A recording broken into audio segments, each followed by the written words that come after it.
La vampiresa de Puebla. Se cuenta que en uno de los barrios más populosos de la ciudad de Puebla, a principios del siglo XX, sucedió una insólita historia que raya en la leyenda y que aún estremece a los habitantes del lugar. Pues donde actualmente hay un kiosco, tiene visiones nocturnas de un puente de piedra fantasmagórico. Lo más terrorífico es que por el dicho puente desfila una procesión de columnas de humo con forma humana. Se trata, según los entendidos, de ánimas en pena que lanzan al viento una plegaria pidiendo el descanso de sus atormentadas almas. Una historia que ha ayudado a entender el extraño fenómeno es la siguiente. El joven Raúl Molina llegó a la ciudad para continuar sus estudios. Se trataba de un muchacho apuesto y de buen porte que llegaba ilusionado a la capital de su estado, pues ansiaba la libertad para vivir aventuras amorosas. Se preguntaba qué tipo de jovencitas conocería en las aulas de su nueva escuela, cuando al pasar por una estrecha calle rumbo a la casa de huéspedes donde se alojaría, vio a una muchacha asomada a su balcón, regando los jazmines que de él colgaban. Su talle era llamativo, de modo que se detuvo a mirarla por un momento, pese a que el sedoso pelo le cubría medio rostro. Podía apreciarse que su belleza era notable, el iris era azul, sus rasgos perfectos y su sonrisa, que esbozó al descubrirlo, encantadora. Raúl saludó con la mano, ensayando su gesto más seductor. Pero la muchacha se puso de inmediato seria y desapareció, cerrando tras de sí la puerta.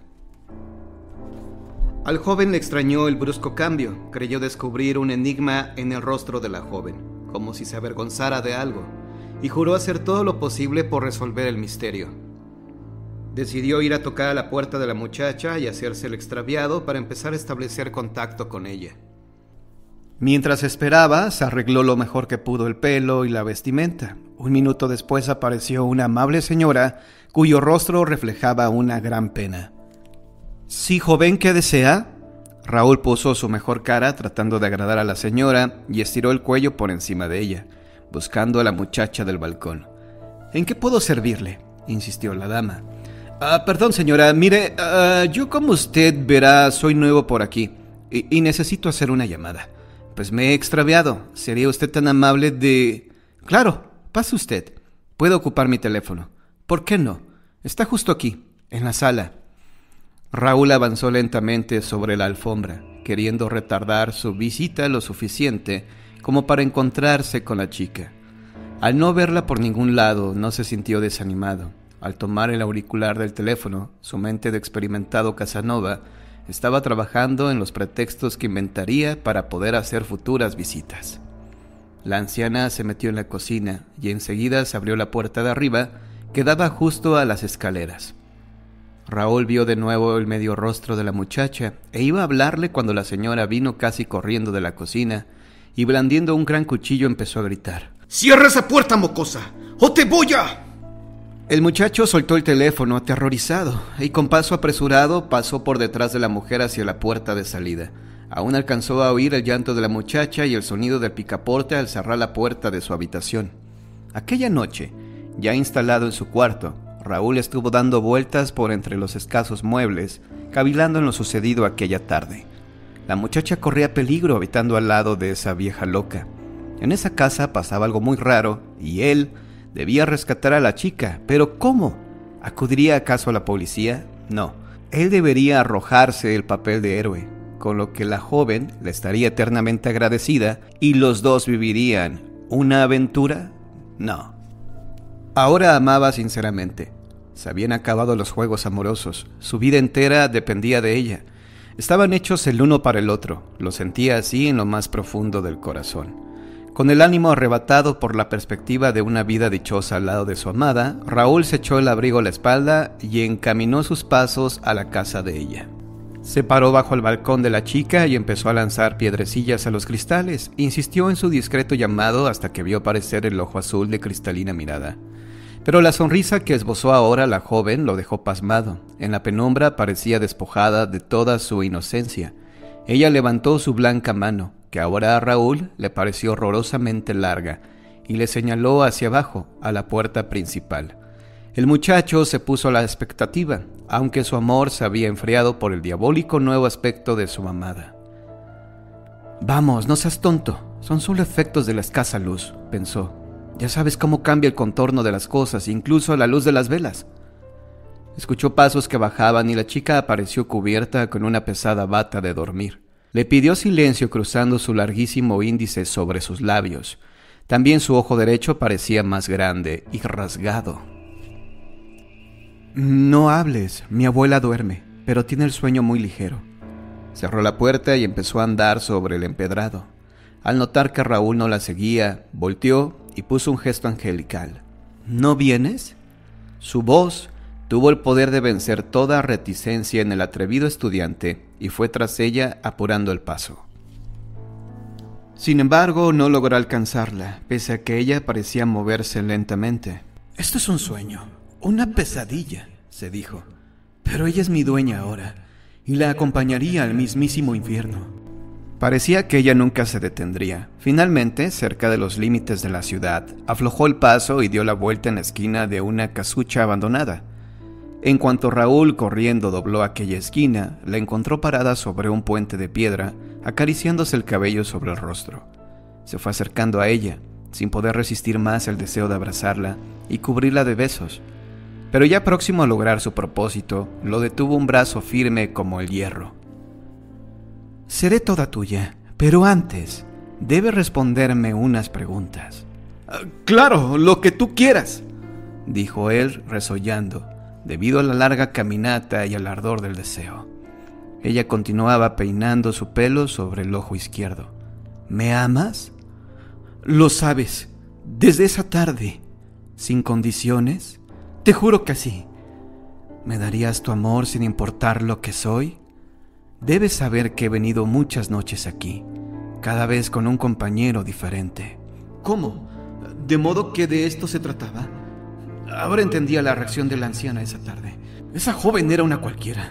Así de simple era el asunto. ¿Dinero? ¿Vas a pedirme a cambio dinero? Yo creí... La joven levantó el cuello mirando al cielo estrellado y lanzó una risa ronca. Luego encaró al joven y volvió a poner una carita de ángel. ¿Dinero? ¡Ja! ¿Me crees una cualquiera? No, mírame bien. Y entonces se descubrió la otra parte de su cara, que era la viva imagen de la muerte. ¡No! ¿Acaso no vas a besarme? ¿No te gusto así? ¡Eres una muerta! ¡Tú eres una muerta! Te equivocas. Estoy descarnándome lenta y completamente, pero sigo y seguiré viva. Es el castigo de mi madre por haber estado con un cura. Raúl no atendía a estas palabras. ¡Aléjate de mí, engendro del infierno! Dio un paso atrás y elevó un rezo. Padre mío, tú eres el amo y creador de... ¡Calla, maldito! Pensé que me amarías pese a todo, pero me has decepcionado. Mundano infeliz, me condenas a la soledad y vas a pagarlo como los otros pretendientes. Raúl trató de huir, pero se encontró con un puñal en su camino que se clavó en su pecho. Después, aquel ser con su increíble fuerza lo lanzó al profundo río. Aún consciente y a la luz de los faroles, el joven descubrió que en el lecho había varios cadáveres de muchachos en diferentes grados de descomposición, apresados por hierbas que semejaban brazos de esqueletos. La asesina había errado esta vez, pues el tajo no había tocado el corazón. Raúl pudo nadar varios metros bajo el agua, no sin temor a ser apresado por las plantas, y emergió lejos de la vista de su atacante. Desangrándose, llegó hasta la casa del párroco, a quien le narró lo acontecido. El hombre lo atendió lo mejor que pudo, pero el muchacho falleció al cabo de pocas horas. El religioso dio parte a las autoridades, y cuando clareaba el día, el alguacil y varios hombres armados llegaron a la casa señalada por el joven, donde descubrieron el cadáver de la señora, quien había sido asesinada por su propia nieta. De la chica no hallaron rastro alguno.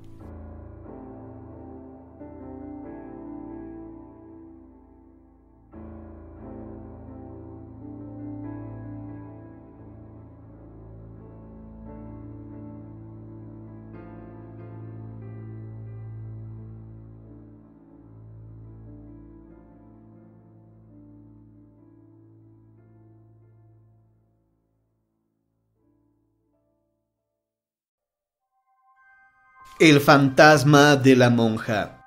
El amor puede traer no solo alegría, también terribles calamidades, como sucedió a mediados del siglo XVI a doña María de Ávila, una joven bonita y rica, quien tuvo la mala fortuna de enamorarse de un humilde mestizo, que solamente quería casarse con ella, no por amor, sino para conseguir dinero y posición. Los hermanos de la joven, al enterarse de quién era el objeto de los suspiros de su bella hermana, le prohibieron que cruzara palabra con el mestizo, y a éste fueron a verlo a la casucha en donde moraba. Cuando llegaron, el hombre les salió al paso, y muy valiente les dijo que él se quería casar con doña María, porque la quería, y que no estaba dispuesto a renunciar a ella.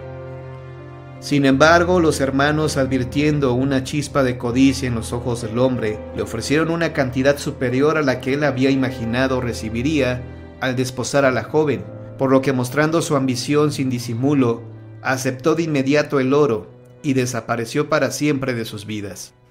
Lo hizo sin decir ni siquiera adiós a la enamorada muchacha, quien se deshacía en llanto al no saber nada de su amado.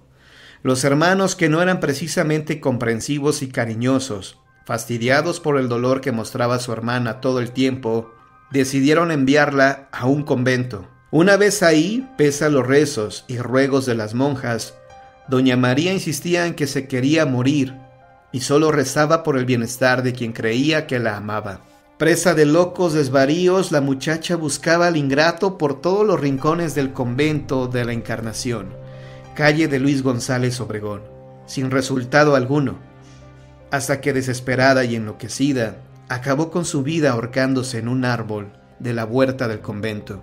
Fueron las monjas quienes bajaron el disminuido cuerpo de la muchacha y quienes se encargaron de darle cristiana sepultura, pues sus hermanos, avergonzados de que doña María se hubiera quitado la vida, no quisieron saber nada al respecto. Meses después empezó a aparecer el espíritu de la ahorcada en el convento, aterrorizando a todas las hermanas, quienes lo mismo veían su desfigurado rostro en las paredes de sus claustros que en el agua de la fuente o en el coro. Así pasó el tiempo y poco a poco, después de mandar decir infinidad de misas por el descanso de su atormentada alma, dejó de aparecerse. Todos creyeron que ya finalmente había alcanzado la luz del Señor, pero tiempo después se supo que el que había sido su amor y la había dejado por dinero, también había fallecido ahorcado en un árbol de una plaza pública en un barrio desconocido de la provincia de Culiacán. Nadie hubiera sospechado absolutamente nada, ni lo hubiera relacionado con el fantasma de la monja ahorcada, de no haber sido porque el infeliz colgaba del lazo característico del hábito que vestía doña María. La procesión de los frailes malditos. El relato que a continuación refiero fue guardado al principio como si se tratara de un secreto de familia. Sin embargo, no se pudo mantener oculto por mucho tiempo, ya que los testigos de este suceso juraban que no fue producto de su prolífica imaginación, sino una visión terrible, horripilante y espantosamente real. La familia de Manuel y Sara Monroy Abundis vivían en 1932 en una humilde vecindad, en la calle que hoy conocemos como República de Ecuador.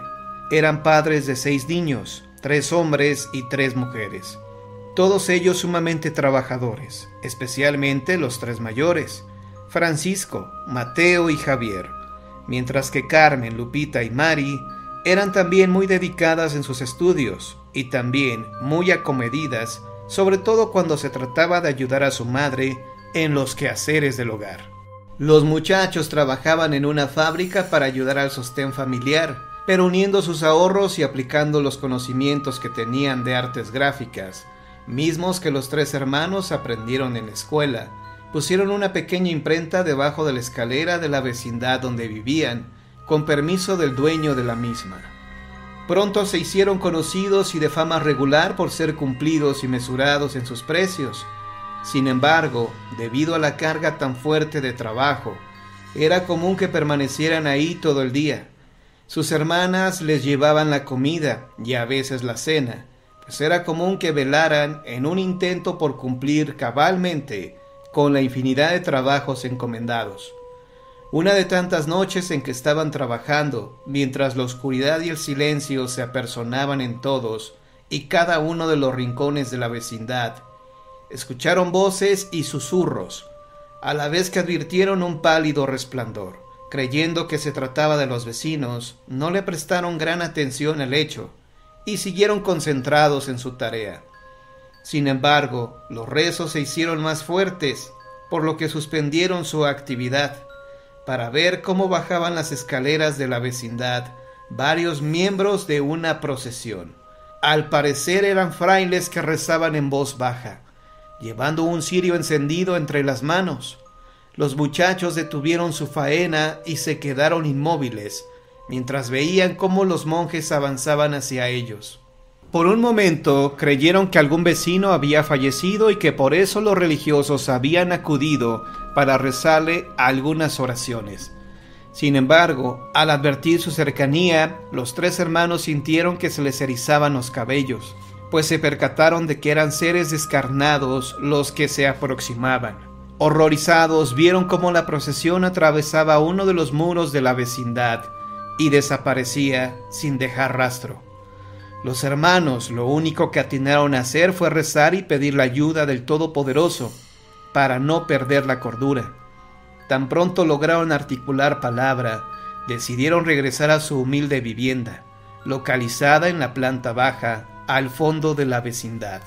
Cuando entraron sus padres y hermanas, se extrañaron de verlos ahí, pero no hicieron ningún comentario, pues los tres estaban extrañamente callados.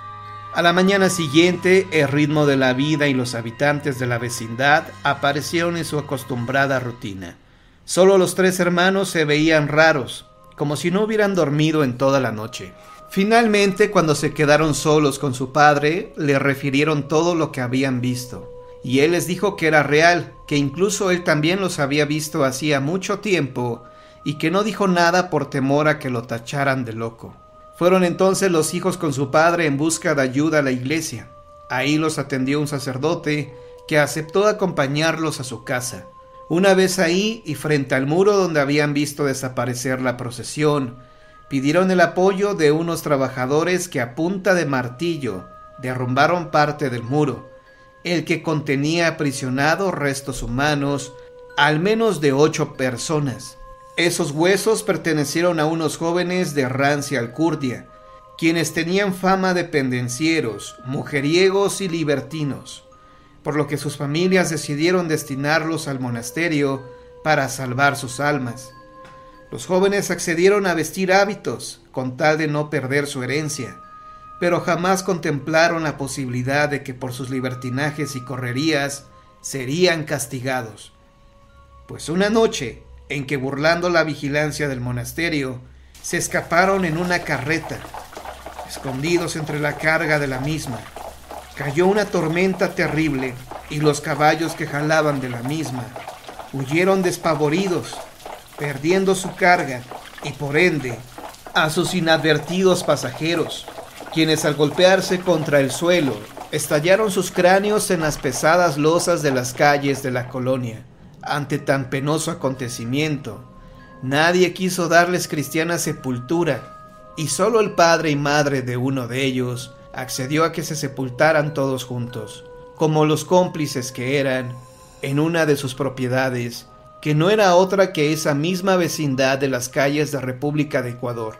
El hombre que pagó el entierro creyó que los habían sepultado de manera horizontal en la tierra, pero no, uno de los enterradores decidió que de castigo se emparedaran. Después del horrible descubrimiento, el sacerdote oró por el descanso de esas almas en pena y procedió a bendecir sus osamentas, las que al contacto del agua bendita prácticamente se desintegraron. Pasó el tiempo y el susto que se llevaron los hermanos, debido a la fantasmal procesión, poco a poco se fue olvidando, hasta convertirse en un extraño recuerdo, que no por ello se perdió. Dicen quienes siguen viviendo en la hoy remodelada vecindad, que todavía y de cuando en cuando se aparece la procesión de los frailes malditos.